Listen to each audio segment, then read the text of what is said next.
We're Mike and Betsy. In 2022, we quit our jobs, sold everything, and bought a sailboat.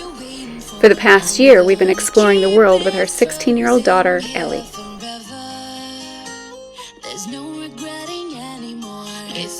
Our 44-foot sailboat named Rogue Fun is our floating home. In our last episode, we got as far south as Melbourne Beach, used our newfound plumbing skills to fix a leak, and made it through our worst storm yet. Join us this time as we sail our first ocean passage, island hop along the Georgia coast, and leave Rogue Fun for a month to visit family in Wisconsin.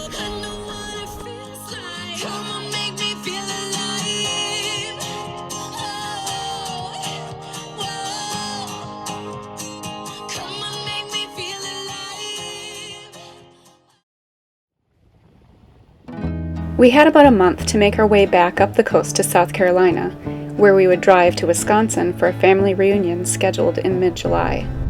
Soon we were once again back in St. Augustine, calling for an opening at the Bridge of Lions.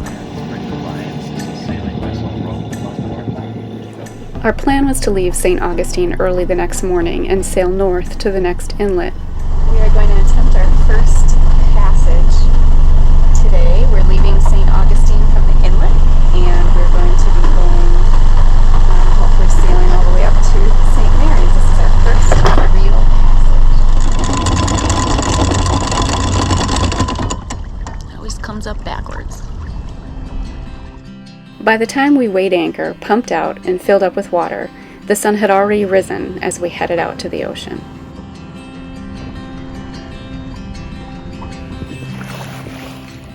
We always love the peace that comes after the sails are hoisted and the engine is turned off.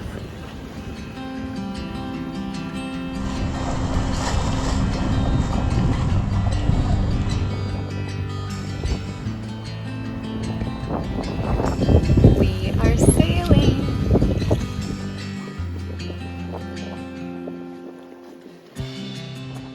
Sometimes the rocking of the sailboat takes some getting used to. Ellie was below decks in the forward cabin and was starting to feel a little seasick, so she came up to the cockpit where she could see the horizon. We have found a few natural remedies that have helped when we start to feel a little queasy. Ginger pills taken before a passage or when symptoms begin, lemon ginger honey drops, chewy ginger candy, and sea bands, which use an acupressure point in your wrist. It was about a 10-hour passage, and we kept ourselves busy by having a Disney movie marathon. The first time we heeled over, we realized from the loud crashes that we were not ship-shape below decks. That used to be up here, so clearly it's not ship-shape. And the oven is permanently gimbaled. We're heeling over right now. Normally it's up like this, but by late afternoon we started getting close to the St. Mary's Inlet at the Florida-Georgia state line. We traveled 54 nautical miles using the wind, lots cheaper than using diesel. We were looking forward to visiting several of the islands between this inlet and the marina in South Carolina. We passed Cumberland Island on our way in, and Ellie spotted some wild horses on the shore. One just standing in the shade.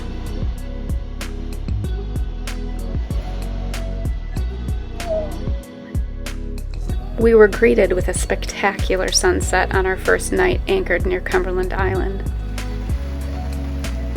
Unfortunately, we were unable to get to shore the following day as storms were rolling through, but it ended with a beautiful double rainbow. See a smaller rainbow like right there. Right. And then you can obviously see the bright one.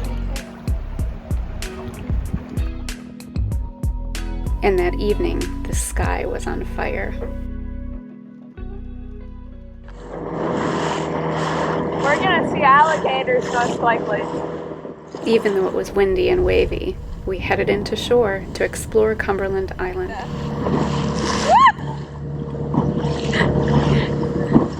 Ow! Some water got in my eye. It's a bit wet. You think?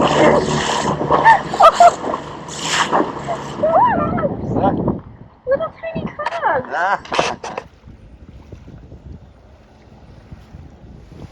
You see the hoofprints? Oh, there's one right there. Yeah, I see that. That's what I got.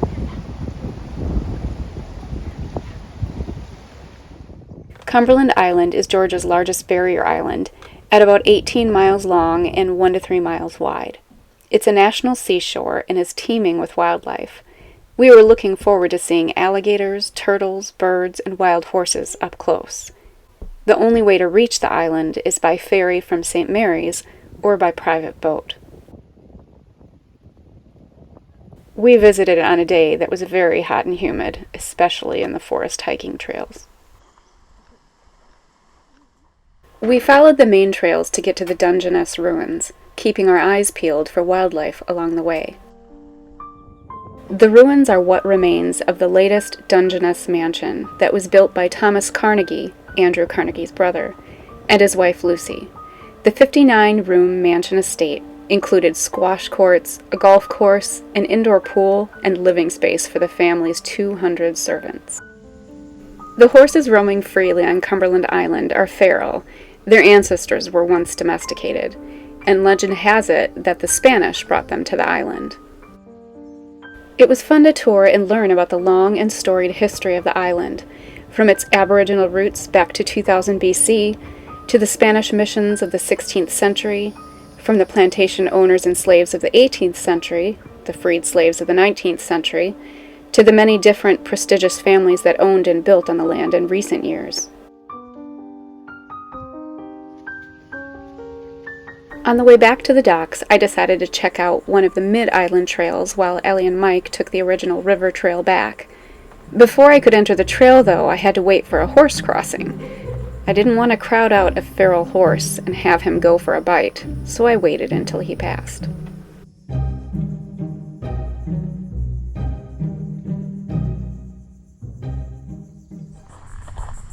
So I took a different way back than Mike and Ellie.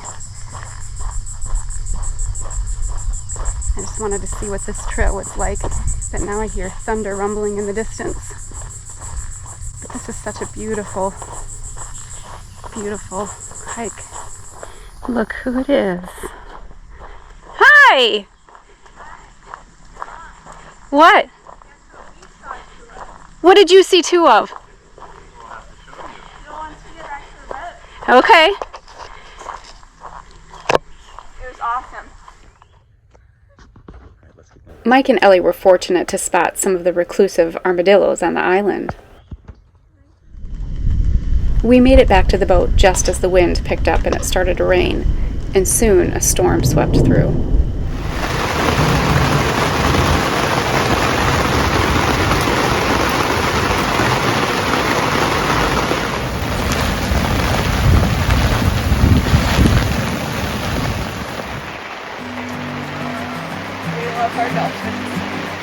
It rained all through the next day, but it didn't keep the dolphins away.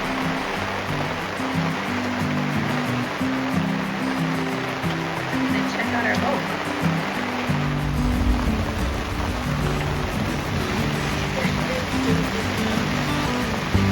It's so tiny, it's a little baby too. Some of our most beautiful sunsets were when we were anchored near Cumberland Island.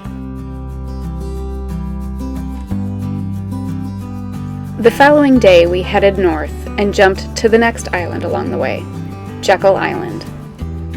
We were lucky enough to be in a marina that had complimentary bikes so we could explore the island. The loaner bikes were definitely well used. Hey Ellie, will you go ahead and I'm gonna follow you when you bike. I want to get a picture of your back wheel. No hand brakes, just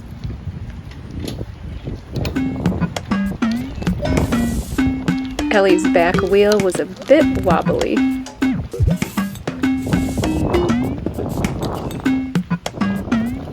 freeze again. Since we had transportation, we biked to the Georgia Sea Turtle Center located on the island. The Sea Turtle Center is a rehabilitation center where the public can learn about sea turtles through interactive exhibits and experiences. When was Speed brought in? What does it say? Bandit is his name? Each sea turtle had a name and a plaque explaining how they had been injured. This one was hit by a boat and had a bandage on his back. We also saw turtles that had been malnourished from getting caught in fishing debris, and some that were cold stunned by getting lost in water that was too cold for their system. The hospital was filled with all sizes and kinds of turtles. So today I'm actually going to be doing one of our feeding programs with you guys. So I'm going to be feeding our sea turtle Jordan. And I'm also going to scatter this food all about and not just put it in one spot, because that's not how food is in the wild. We're going to have to go find it and search for it. It's not...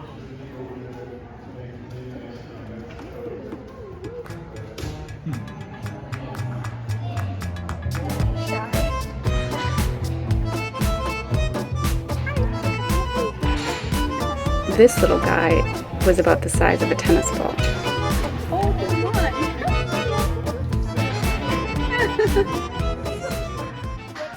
On our way back, we had to watch out for another kind of reptile.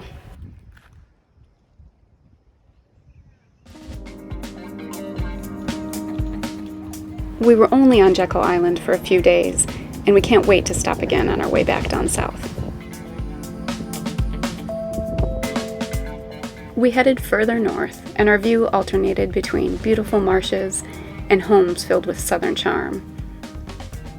Ellie and I were inspired by the bright greens of the marshes contrasting with the blue sky, and brought out our watercolors. Hi.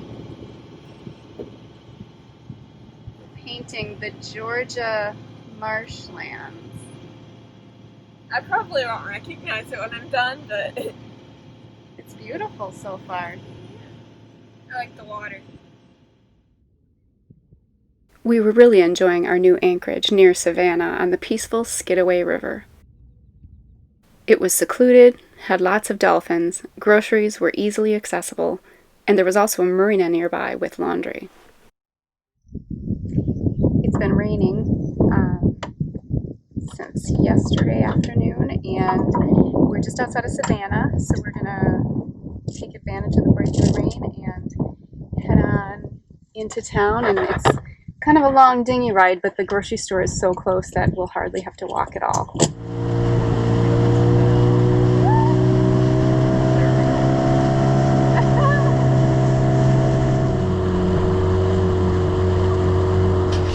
Grocery run complete.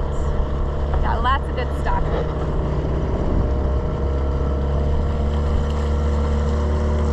We spent a few weeks at the anchorage near Savannah, hopping over to Thunderbolt Marina as needed for pump out, laundry, and a night on the dock. We just got into Thunderbolt Marina, just checking out the bathrooms, and I want to hang out here for a bit because it's air conditioned and it's so hot today. It was getting close to 100 degrees with no wind, so it was nice to take advantage of some air-conditioned areas and get off the boat for a while. But my favorite thing about visiting marinas is checking out the book exchange shelves and trading out books for unread ones.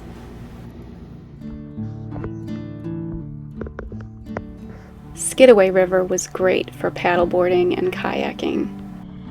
There she goes.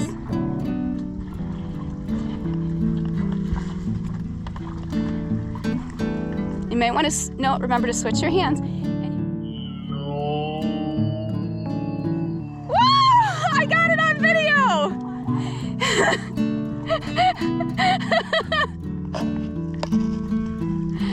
Good, you got on. That's fine. Yeah, I'm gonna swim there. Yeah, you might as well. It's nice, isn't it? Yeah. That was funny when I fell in. Uh-huh. We're not usually early risers aboard Rogue Fun, but one morning I got up early to paddleboard as the sun rose. I did not expect the dolphins to be so curious, but my heart started beating faster as I heard them chuffing and coming in closer.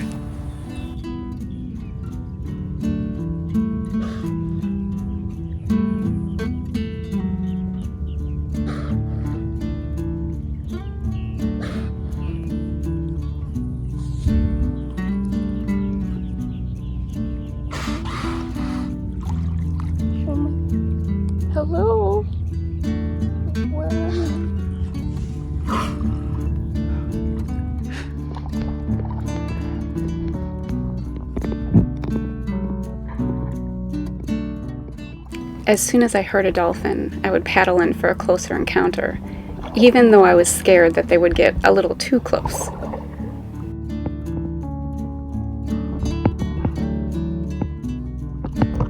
It was a little unnerving to realize that I was just floating on this little board and wasn't sure how playful they would actually get.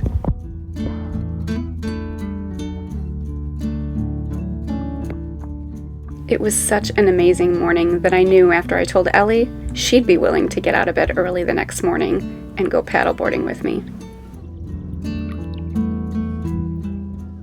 But there was not a dolphin to be found. Good morning, Ellie. I'm tired. We got up early to try and see dolphins. We haven't seen any though. We've seen more stinks. Not yet.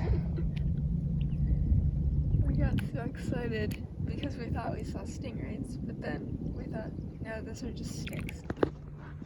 That afternoon, though, they were more active than ever.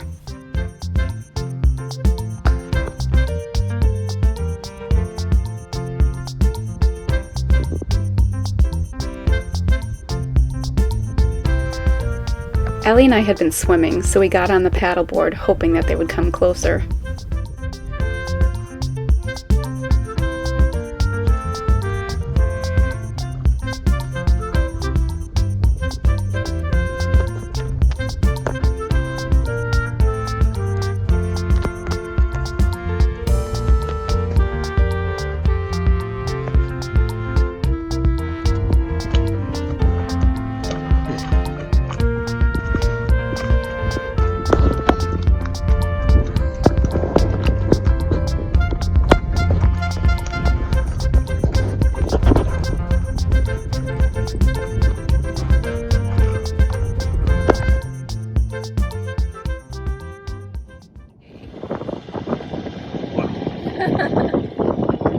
We're heading up, where are we heading?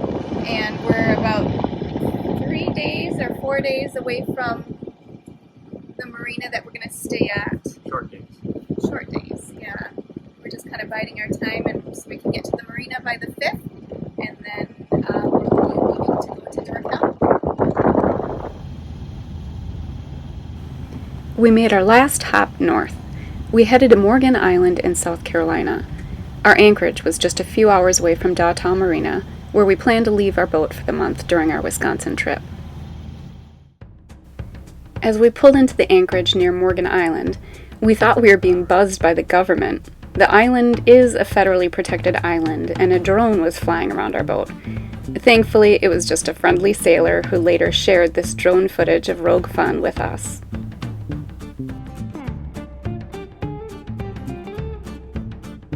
Once we got anchored, we got a warm welcome from a pod of dolphins.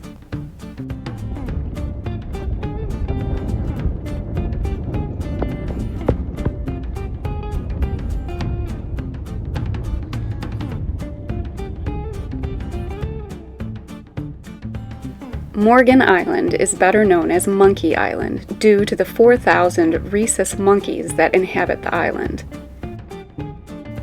In 1979, after an infection outbreak at the Caribbean Primate Research Center, 1,400 healthy rhesus monkeys were placed on the island to use as research animals. The only people allowed on the federally protected island are the researchers who tag the monkeys.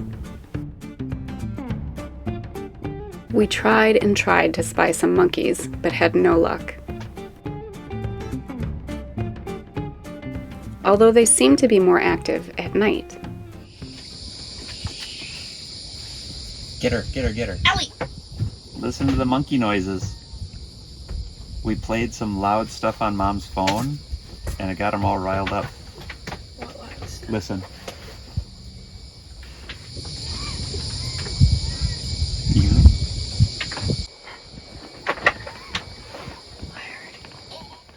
We had a lot of things to do to get the boat ready to leave it for a whole month.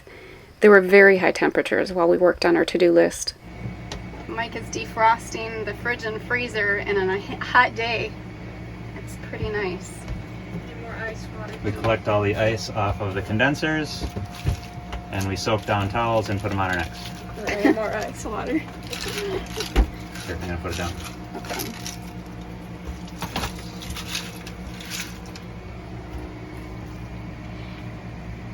It's like a heat index of 110 or something. We made it to Data Marina, where we had just a few hours to gather up everything, properly box up and seal any food that we had left, and shower before our taxi came to take us to our rental car.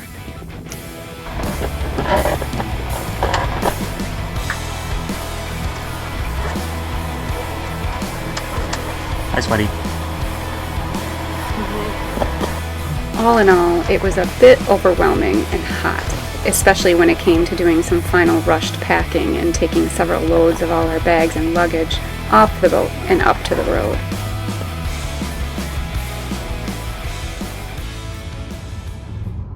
But we finally made it, and soon we were on our way to Wisconsin in air-conditioned bliss. We met my brother's family, my sister's family, and my mom at a rental house named Shadow Lawn in beautiful Door County. Even CJ and his wife Elise made it all the way from Delaware.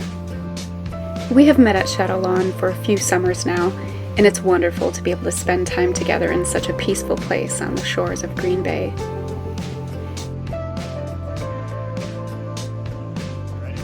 We spent a lot of time down at the waterfront. Ellie was happy to spend time with kids close to her own age, especially with her cousin Sophie, who is a great hairstylist.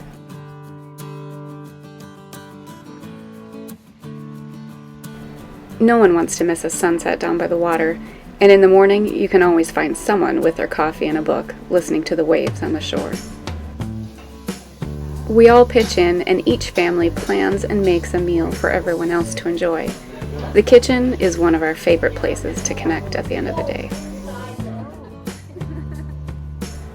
Sister Bay in Door County is a quaint little town on the eastern shores of Green Bay. It's a great place to walk along the waterfront, shop, and eat. If you visit, of course you won't want to miss a meal at L. Johnson's, a Swedish restaurant known for their famous Swedish pancakes and lingonberries. They also have an outdoor restaurant called Stabur, where you can enjoy lawn games, drinks, and food. But you won't want to miss the goats on the roof. Before we knew it, our time in Door County was over. The following week, we were lucky to be able to connect with Mike's side of the family in River Falls. Ellie mentioned that it was so cool to be able to see all of her grandparents over just a few days. But it was actually all of her close relatives. Grandparents, aunts and uncles, and cousins. It's pretty amazing, as everyone from the West Coast to the East Coast, and wherever we find ourselves on Rogue Fun, we were all able to connect during that week. In addition to seeing family, we visited Shawano, Gresham, and Brookfield. We were so happy to be able to meet up with good friends during our time in Wisconsin.